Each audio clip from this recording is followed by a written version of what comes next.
Good morning, actually good afternoon. Good afternoon everyone, it's Wednesday morning. My name is Michael Barth. If you haven't been to my channel before, it's Wednesday morning in cloudy London. Today we're going to talk about buying a Porsche 911 without the Porsche Communication Management. That is, without the PCM.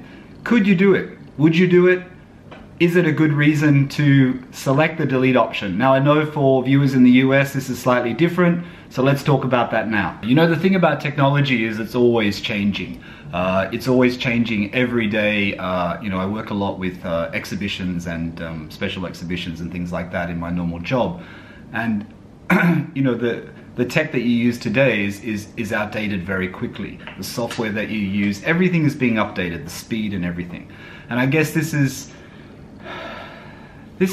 becoming more and more apparent in cars, especially in Porsches, in 911s, in any luxury car. The car you buy today with the latest tech, tomorrow is very outdated. Obviously the time frame between tech being outdated years ago to now is a lot. It's a lot shorter now, the time frame. I mean, obviously from a 997, you know, the jump to a 991 now, the tech has just improved so much. I think from the 991 to the 992 and after the 992, it will be a little bit slower, but it's still going to be there. You know, it's a factor to consider when you're optioning a new 911, especially if you're spending a lot of money, especially if you're buying a GT3 RS or a GT2 or, you know, GT2 RS or a 911T even. What do you do with the Porsche Communication Management? Do you keep it or do you select the option delete? Now I know this is slightly different for people in the US. In the US, you cannot select the option delete button for the PCM. In the US, due to regulations with rear view camera being mandatory, you have to have the PCM, the Porsche Communication Management System in place because you need to have the rear view camera. It's law. Anywhere else in the world, you can delete it. And I think it's something we could talk about today. Yeah, so all of you guys out there who follow my channel will know that I've spoken about this before. So I have a Porsche 911 2006 997.1. I have the original PCM unit in the vehicle. I like to keep it original, so I'm not going to change that unit. As I've said in previous vlogs, I will add the Bluetooth module to give me more functionality. Now, I didn't have a choice of not having a PCM. Today, well actually you did have a choice. With the 997 you had the choice with the GT3 RS, the GT2, the Cayman R, the Boxster Spider. I think in that generation, the 997 generation of Boxster 911s, you had the choice, and the choice, you could actually choose the option delete for the PCM. Obviously on the more race focused cars, deleting the PCM will save you, sorry I'm losing focus today, it doesn't recognize my face. With the PCM you do save, you know, a minimal amount of weight, but I guess when Porsche are marketing their racing versions or their more track focused version sports cars, they give the option of the PCM delete. You know, the PCM in the 997, in the 2006 PCM is outdated by today's standards. You can see here, I mean, it's looking a bit outdated, especially with the phone pad on the side. And also it doesn't have Bluetooth functionality. The navigation's very old. I mean, it's got up-to-date maps. I put updated maps in mine, but it is very outdated. I mean, the thing is, even with the 997, you can go to Suncoast, for example, and you can get the radio delete shelf. Now, the radio delete shelf will fit, I think, 05 to 12 model 911s, obviously Boxsters and Caymans as well. And you can delete, you could actually do that now. You could remove your PCM and just have the shelf. Now, I'm not sure if you'd want to do that because I'm not sure what happens with all the other settings. I guess in years to come, in 15 years, 20 years, you buy the shelf and you can just put it into your 911 and it doesn't make any difference and it looks like it was just originally spec'd without the PCM. Obviously there's other settings in there, so I'm not sure what happens with that if you do it afterwards, but you can buy the shelf, you could buy it, you could install it, and you could just have the shelf and just use the navigation on your phone. You could, obviously with music, if you listen to music a lot in the car, it's going to be a problem, but with phone and navigation, you really don't need the PCM. You can just use your iPhone or your Galaxy or whatever. But it is available. I just showed you that was from Suncoast, so it is available to purchase now. I mean, I don't know whether you do it for the weight saving. I think it saves £7 or something, Suncoast quotes. But, you know, I don't know whether you do it for the weight saving. But if your PCM broke and you didn't want to replace the PCM and you didn't want an aftermarket unit, that is an option just to put the shelf in there. I think that's a good option to have, I think. It's something that I would probably do if I still had the 997 in years to come. So, should you, I mean, this is the question, should you spec a PCM unit, Porsche Communication Management, with navigation, sound, etc. in your new 991 911? Obviously in the 911 range for 991, this is 0.1 and 0.2, the option to not have the PCM, to do the PCM delete, is in the new 911 Carrera T, because it's a weight saving thing, and it's a no cost option to get the PCM. The GT2 RS, the GT3 RS, and the GT3. I'm not sure about the turbo models. I know the standard S and standard Carrera don't, but you can choose the option to delete the PCM in all of those models. Of course, like I said before, not in the US, because the US has the law about the rear view camera. So you can't save that weight in the US. I think also US still have that. Do they still have the ruling about the roll bars in the GT3 and GT2 RS? I know the old model did the 0.1, but you couldn't actually even get the roll bars in the GT3, in the GT models. So, if you're in the UK, if you're in Australia, if you're in Europe, you can choose the option to delete the PCM. Now, do you need the PCM? This is the thing. If you bought a GT3 or a GT3 RS, you've got a lot of sound, you know, you're reducing a lot of the sound deadening. So the car inside the cabin is a lot louder. I have read from some readers on Renlist that they say that the Bose system, that they got the Bose system, and in some ways the Bose is better, but the sound in the cabin, the element of the GT car in the cabin and the noise and the sound and everything like that is quite overpowering.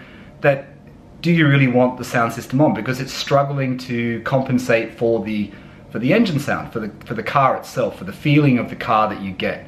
So I think I understand why Porsche offered that option. I don't think it's purely for weight saving. I think it's also to do with the fact that, you know, it's the feeling when you get in the car. Do you really need that? Do you really need navigation? I mean, you got navigation on your phone, I know, and sure, it's nice to have a nice modern, up-to-date unit with all the bells and whistles and settings and all like that. But as a purely driver car, you would consider almost not getting the PCM. You know, of course now you look at it and you think, oh, it's so modern, the PCM and the 991.2 is great, it's up to date, you know, I think it has wireless charging, doesn't it? All these things are coming through, but everything looks up to date today. You know, in 5 years' time, it's not going to look so up to date. You know, there's going to be new technology.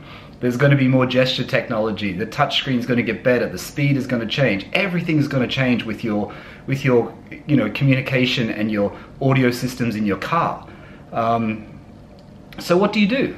Do you not spec it? Do you spec it and then remove it later? But then if you remove it later, what issues are you going to encounter? You know, so I think there's a couple of people who have GT3. I think GT3 RS. GT3 actually, I think there's one person has a GT3 that I've seen on Instagram that didn't spec the PCM. Could be the Golf Orange one, I'm not sure. Didn't spec the PCM.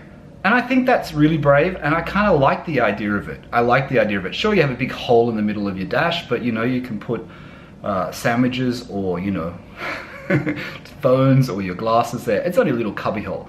But it comes back to the feeling that, do you want a Carrera in its purest form? Do you want a Carrera, not a Carrera, a 911 in its purest form? And I think sometimes if you don't think about it too much, you may just tick that box and not have all of that tech.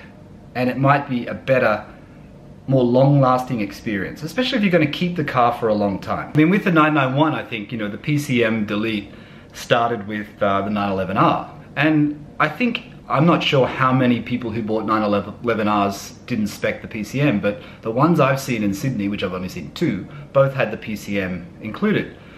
So even when you're buying such a rare focus car like that, you think that you need to order the PCM because you think, I guess, it keeps its value. It helps you resell the car. You know, without a PCM, people are going to go, oh, I don't want to buy that car, it doesn't have a PCM.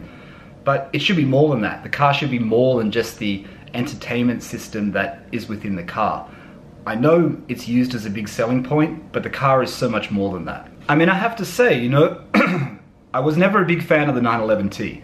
I've watched videos from TGE TV and another guy in the UK, which I've mentioned before, who have a 911 Carrera T.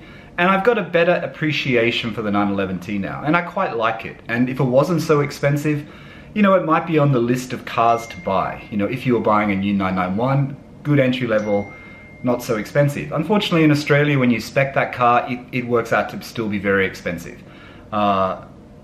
And I'm not talking with the PCM, I'm just talking in general with rear wheel steer and all those things. It works close to, I think the price was somewhere like close to 290,000 Australian dollars, which to me is getting too close to, is too expensive for what it is. In years to come, obviously in a year or so it'll go down in price, hopefully, unless the 911T becomes, you know, rare. But the 911R had PCM delete, the 911T has it. Obviously the GT3 RS, the GT2 RS, the GT3, all of these cars you can spec without the PCM. I would say probably people maybe with the GT3 RS and GT2 RS may choose it, but I still think it's that thing in your head about resale value that you have to have that PCM unit.